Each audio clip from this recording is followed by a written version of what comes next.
Hello friends, today we see types of parser. Parser, there are two types, top-down parser and bottom-up parser. We know that what parser is it is also called as syntax analyzer. It checks syntax of grammar, which is the input of lexical analysis phase. Now we see types of parser. There are two main types of parser, top-down parser and bottom-up parser. And पार्सरचे दोन types आहे. First top down parser आणि bottom up parser. Top down पार्सरचे परत दोन types पडतात, एक recursive descendant parser आणि predictive parser. Bottom up पार्सरचे दोन टाईप्स आहे, ऑपरेटर प्रिसिडन्स पार्सर आणि L R parser. L R पार्सरचे परत तीन टाईप्स आहे, simple L R, canonical L R आणि लुक अहेड एल आर. आता त्यापैकी आपण बघूया टॉप डाऊन पार्सर. त्याआधी आपण टॉप डाऊन पार्सर आणि बॉटम अप पार्सरमध्ये काय डिफरन्स आहे ते बघू. First, top down parser uses derivation process, म्हणजे टॉप डाऊन पार्सरमध्ये डेरिवेशन प्रोसेस यूज केली जाते. बॉटम अप पार्सरमध्ये रिडक्शन प्रोसेस यूज केली जाते. टॉप डाऊन पार्सर ॲम्बिग्युअस ग्रामरला ॲक्सेप्ट करत नाही, तसंच bottom up parser ambiguous grammar accept करतो. टॉप डाऊन पार्सर लेफ्ट रिकर्शनला ॲक्सेप्ट करत नाही, बॉटम अप पार्सर लेफ्ट रिकर्शनला ॲक्सेप्ट करतं. नंतर टॉप डाऊन पार्सर्सचे दोन टाईप्स आहे, recursive descendant parser, predictive parser. Bottom up पार्सर्सचे दोन टाईप्स, ऑपरेटर प्रिसिडन्स पार्सर आणि L R parser. Top down पार्सरमध्ये L L word grammar use केलं जातं. तसं बॉटम अप पार्सरमध्ये S L R grammar, operator grammar, canonical grammar आणि L L R grammar use केलं जातं.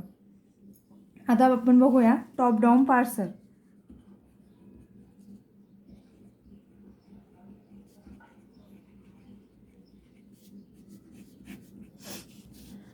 टॉप डाऊन पार्सर ह्यामध्ये आपण डेरिवेशन प्रोसेस यूज करतो, तसेच हे ॲम्बिग्युअस ग्रामर ॲक्सेप्ट करतं. इथं L L one parser use केलं जातं, कारण टॉप डाऊन पार्सरमध्ये लेफ्ट टू राईट स्कॅन केलं जातं आणि left most derivation process use केली जाते पार्सिंगच्या वेळेस, त्यामुळे याला एल एल वन ग्रामर म्हणतात. It is also called as L L one parser. Now we see the concept of left recursive and left factoring grammar. Left recursive and left factoring grammar.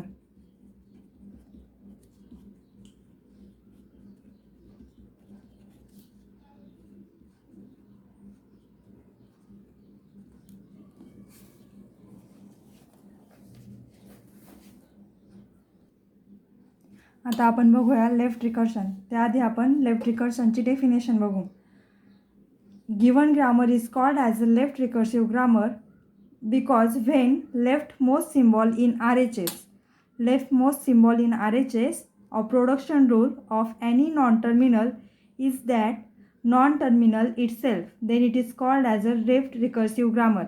म्हणजेच जर right hand साईडचा non terminal हा left hand साईडला जो non terminal आहे तो जर असेल तेव्हा लेफ्ट रिकर्शन ग्रामर ऑकर होतं.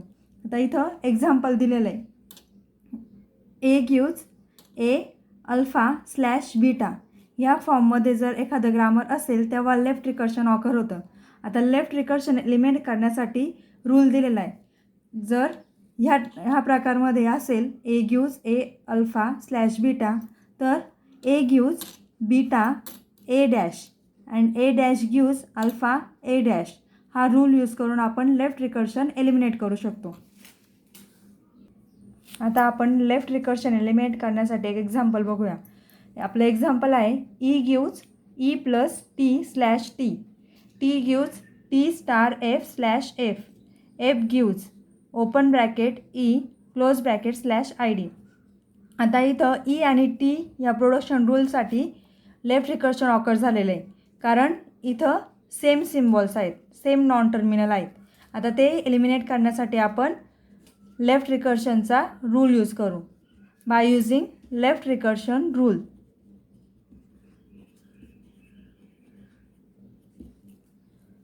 Here E gives E plus T slash T. आपल्याकडे रूल आहे लेफ्ट रिकर्शनचा. A gives A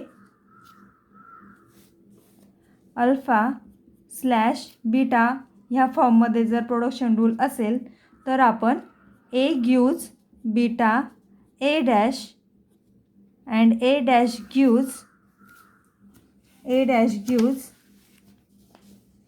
alpha A dash epsilon ह्या रूलचा यूज करून आपण लेफ्ट रिकर्शन एलिमिनेट करू शकतो. आता ह्या प्रोडक्शन रूलसाठी E gives E plus T slash T आहे म्हणून आपण लेफ्ट रिकर्शन यूज करून E gives आपला बीटा म्हणजे T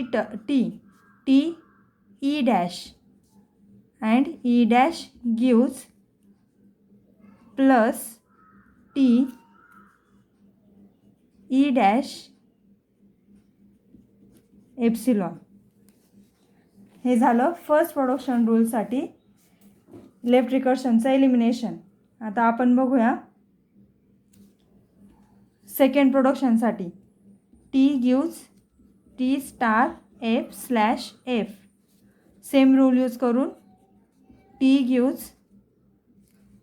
F T dash and T dash gives star F T dash slash epsilon. आता आपण आपला फायनल ग्रामर राईट करू. Therefore final grammar is by eliminating left recursion E gives T E dash gives plus T E dash slash epsilon.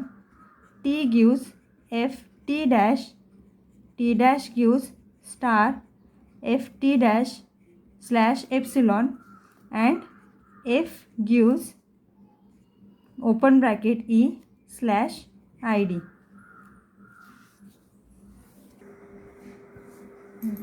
आता आपण left फॅक्टोरिंगची concept बघू. Left factoring grammar म्हणजे left hand साईडला non terminal असेल आणि right hand साईडला non terminal आणि टर्मिनलचं जर कॉम्बिनेशन असेल ते दोन्ही ठिकाणी प्रेझेंट असेल म्हणजे स्लॅशच्या अगोदर आणि स्लॅश नंतर, तेव्हा लेफ्ट फॅक्टोरिंग ग्रामर ऑकर होतं. इथं रूल दिलेला आहे A gives alpha beta slash alpha gamma. असं जर असेल तेव्हा लेफ्ट फॅक्टोरिंग ग्रामर ऑकर होतं. तर ते एलिमिनेट करण्यासाठी A gives alpha A dash and A dash gives beta slash gamma ह्यामध्ये कन्वर्ट करायचं म्हणजे आपलं लेफ्ट फॅक्टोरिंग एलिमिनेट होईल. आता आपण त्याचं एक एक्झाम्पल बघूया. S gives IETS slash IETSE slash A and E gives B. हे आपल्याला दिलेलं ग्रामर आहे. आता यामध्ये आपण लेफ्ट फॅक्टोरिंग ऑकर होतं हे कसं ओळखलं. S gives ITS आणि इथं पण ITS सेम टर्म आलेली, त्यामुळे आता आपल्याला हे लेफ्ट रिकर्शन एलिमिनेट करायचं आहे. तर आपलं ग्रामर बाय युजिंग लेफ्ट फॅक्टोरिंग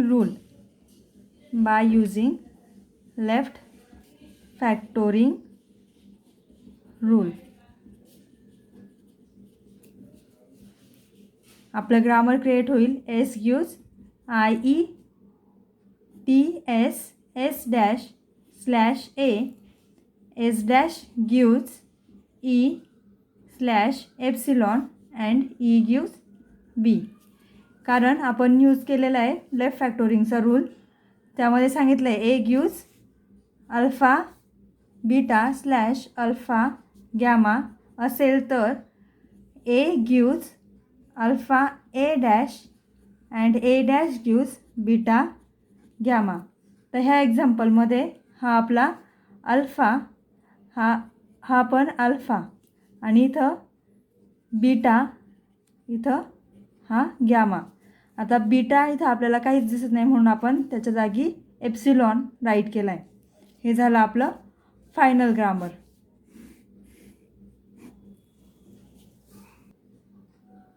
आता आपण बघणार आहोत रिकर्सिव्ह डिसेंट पार्सर, यालाच RDP असं म्हणतात. आता रिकर्सिव्ह डिसेंट पार्सर हा टॉप डाऊन पार्सरचा एक टाईप आहे, ज्यामध्ये आपण चेक करणार आहे का ते grammar left recursive descent parser त्याची प्रोसिजर आहे.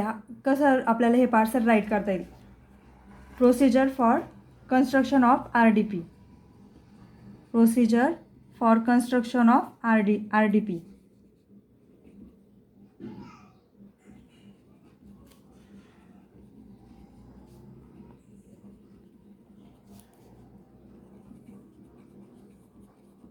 त्यामध्ये फर्स्ट आहे ग्रामर, दिलेलं ग्रामर चेक करायचे का ते लेफ्ट रिकर्शन आहे की नाही. जर त्यामध्ये लेफ्ट रिकर्शन ऑकर होत असेल तर eliminate left recursion. This is the first step for construction of RDP, elimination of left recursion.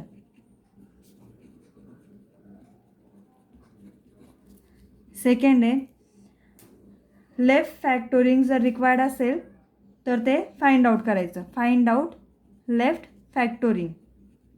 Find out left फॅक्टोरिंग.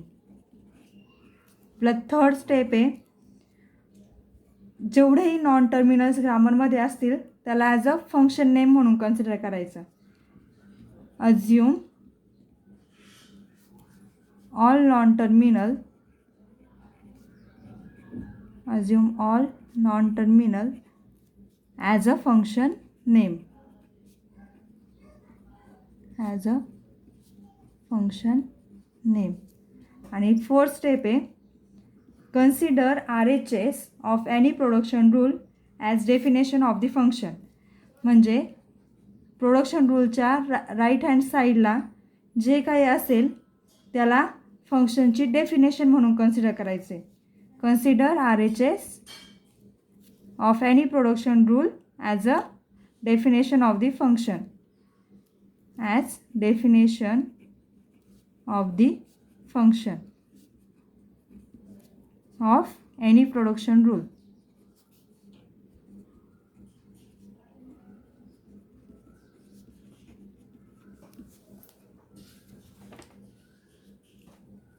आणि लास्ट स्टेप आहे आपली as it reads expected input symbol that is taken from lexical analysis, it advances input pointer to next position with the help of advanced function. म्हणजे जर एखादं terminal symbol असेल तर त्याला आपण ॲज अ इनपुट म्हणून कन्सिडर करायचं आणि ते एक ॲडव्हान्स ह्या फंक्शननी ॲडव्हान्स फंक्शन यूज करायचं.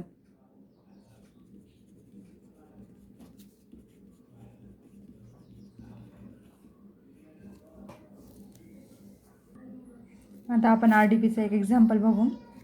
S gives E gives TE dash E dash gives plus TE dash slash epsilon T gives VT dash T dash gives star VT dash slash epsilon V gives ID.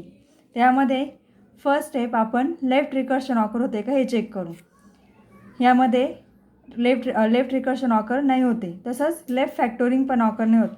आता जे non terminal symbol आहेत left hand साईडला त्याला as आपण function name म्हणून consider करणार आहोत. S हा आपला स्टार्टिंग सिम्बॉल आणि तो लेफ्ट हँड साईडला आहे म्हणून तो ॲज अ फंक्शन नेम. त्याच्या राईट हँड साईडला ई हा एक नॉन टर्मिनल आहे म्हणून त्याला पण ॲज अ फंक्शन नेम म्हणून राईट केलं. त्यानंतर आपला फर्स्ट प्रोडक्शन रूल कंप्लीट झाला आहे म्हणून इथं आपला close bracket. Second production rule E gives TE dash. त्यासाठी ई हा ॲज अ फंक्शन नेम, त्यामध्ये टी हा नॉन टर्मिनल असल्यामुळे परत त्याला ॲज अ फंक्शन नेम म्हणून कन्सिडर करायचं. नंतर ई डॅश पण आपला ॲज अ फंक्शन नेम म्हणून कन्सिडर करायचं. इथे आपला प्रोडक्शन रूल संपला म्हणून क्लोज ब्रॅकेट. तर हे first production S gives E ह्या प्रोडक्शन रूलसाठी. हे second function E gives TE dash ह्या प्रोडक्शन रूलसाठी. आता next E dash gives plus म्हणजे आपला आला नॉन टर्मिनल टर्मिनल सिम्बॉल, म्हणून input if input equal two plus and advance.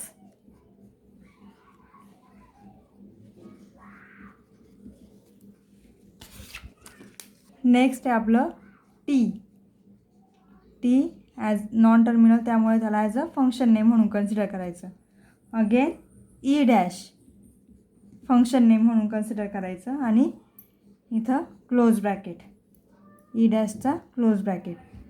हे आलं आपला E dash gives plus T E dash ह्या प्रोडक्शन रूलसाठी.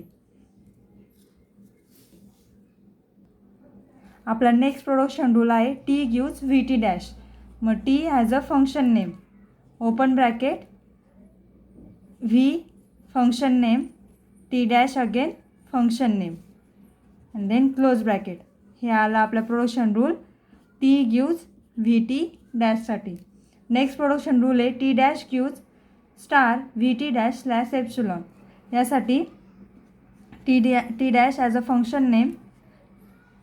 आता परत टर्मिनल सिम्बॉल आला, त्यामुळे if input equal to star and open curly bracket advance this input and next symbol is non-terminal, therefore V as a function name, again T dash as a function name, then close curly bracket.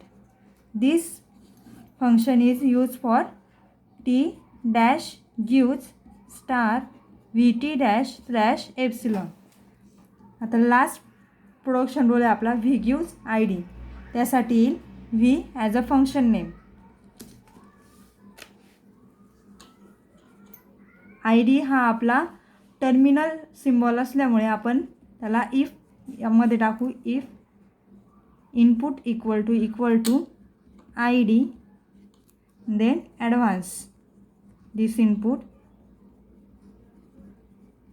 Advance else print F error message.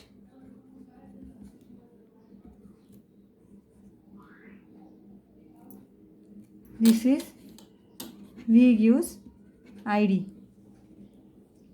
अशा प्रकारे recursive descent parser right केला जातो function फॉर्ममध्ये. So friends, आजच्या टॉपिकमध्ये आपण पार्सरचे types बघितले. टॉप डाऊन पार्सर आणि bottom up parser. Top down पार्सरचे 2 टाईप्स आहेत. त्यामध्ये आपण आजच्या भागात शिकलो रिकर्सिव्ह डिसेंट पार्सर.